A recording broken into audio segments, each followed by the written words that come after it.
Okay, piano teachers, tell me if this sounds at all familiar.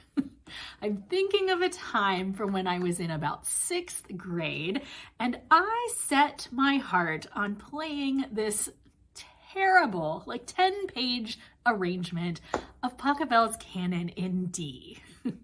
The problem was that about a week before the performance, it became painfully evident that I was not ready to play said arrangement of Canon in D.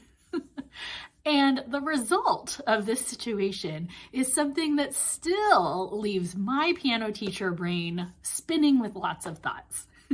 So we're going to talk about what to do when your student is set on playing a piece that they are not ready to perform in today's Really Quick Piano Teachers.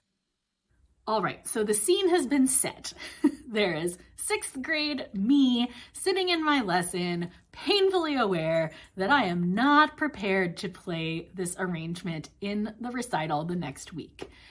My teacher starts spinning out, and she starts throwing me music, and she tries to sell me on playing a duet version of the theme from Love Story. Friends, I was mortified. I was just so humiliated at the very thought of playing this little arrangement where my hands basically played in unison, da da da da dum. And I thought, I'm my teacher's star student. I cannot show up to the spring recital and play the theme from Love Story as a duet with my teacher. I was not having it. Now, somewhere along the line, I decided to convince her with my sales pitch of sales pitches that I should go ahead and play the 10-page arrangement of Pachelbel's Canon in D. How do you think that went, friends? It was bad. It was a terrible performance. It probably drug on for 20 minutes. It was not good. So let's talk about what happens when your students are not ready to play the piece that they want to perform. Now, in hindsight, how should we have handled this? This is what I'm trying to figure out today. Should she have stuck to her guns and told me that I could not play that arrangement at the recital? Maybe she should have.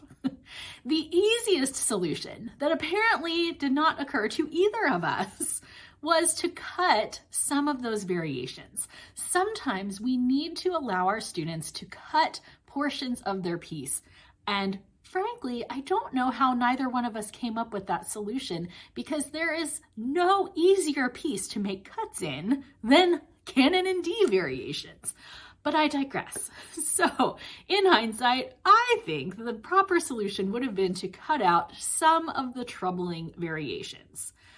The other solution requires a little bit of hindsight, a little bit of working backwards, and that's the fact that we should never let our students get to the week before the performance to have this startling realization that they are not ready to play in the recital.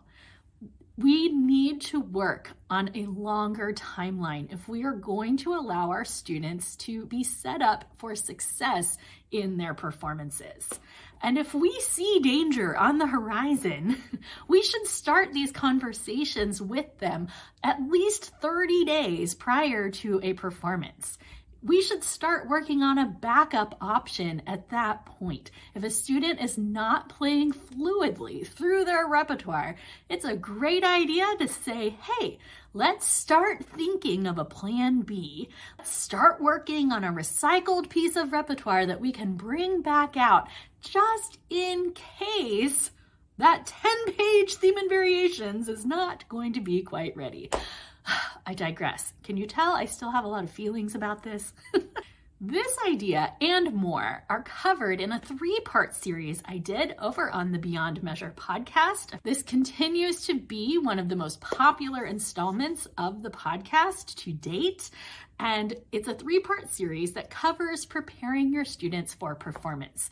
I hope you'll check out all 3 episodes. It's somewhere around an hour of total listening time for all 3 episodes. The first part covers timelines of performance. The second episode covers mindset. And the third episode covers action items to get your students ready for performance. So, with recital season on the horizon, perhaps we should take a little look at how we're getting our students ready for performance so they don't end up hacking their way through 20-minute performances of 10-page long variations of Canon in D. Thanks so much, friends. I hope you've enjoyed today's installment of Really Quick Piano Teacher Tips.